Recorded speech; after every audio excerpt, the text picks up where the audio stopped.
திராவிட முன்னேற்றக் கழகத்தின் தகவல் தொழில்நுட்ப அணியின் மேற்கு மண்டல கூட்டத்திற்கு இங்கே வருகை தந்திருக்கக்கூடிய நமது மதிப்புக்கும் மரியாதைக்குரிய நமது மண்டல பொறுப்பாளர், அனைவரும் மனதிலும் இன்றும் அமைச்சராக திகழ்ந்து கொண்டிருக்கக்கூடிய அன்பு சகோதரர் திரு செந்தில் பாலாஜி அண்ணன் அவர்களே, இங்கே வந்திருக்கக்கூடிய அனைத்து காய்கழக நிர்வாகிகளுக்கும் அனைத்து அணியின் பொறுப்பாளருக்கும் வருக என்று சொல்லிக்கொண்டு ஒரு சில வரிகள் மட்டும் சொல்ல விருப்பப்படுகின்றேன்.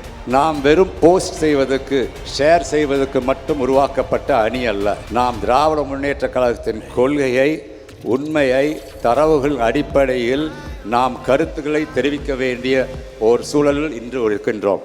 திராவிட முன்னேற்ற கழகம் தெரு தெருவாக பிரச்சாரம் செய்து சுவர் சுவராக எழுத்துகள் மூலியமாக வளர்ந்த கட்சி. ஆனால் இன்றைக்கு அது மட்டும் பத்தாது, சோசியல் மீடியாவிலும் நாம் செய்ய வேண்டிய பொறுப்பை நம்மிடத்தில் நம் கழக தலைவர் கொடுத்திருக்கிறார். அதே போல சமீபத்தில் நடந்த 2.0 என்ற நிகழ்ச்சி அப்போ சென்னையில் நம்மளது முதலமைச்சர் நம்மளுக்கு என்ன சொன்னார்? வெறும் டிஃபென்ஸ் மட்டும் ஆடி பத்தாது, அஃபென்ஸும் ஆடணும் அப்படிங்கிறத நமக்கு நினைவூட்டினார்.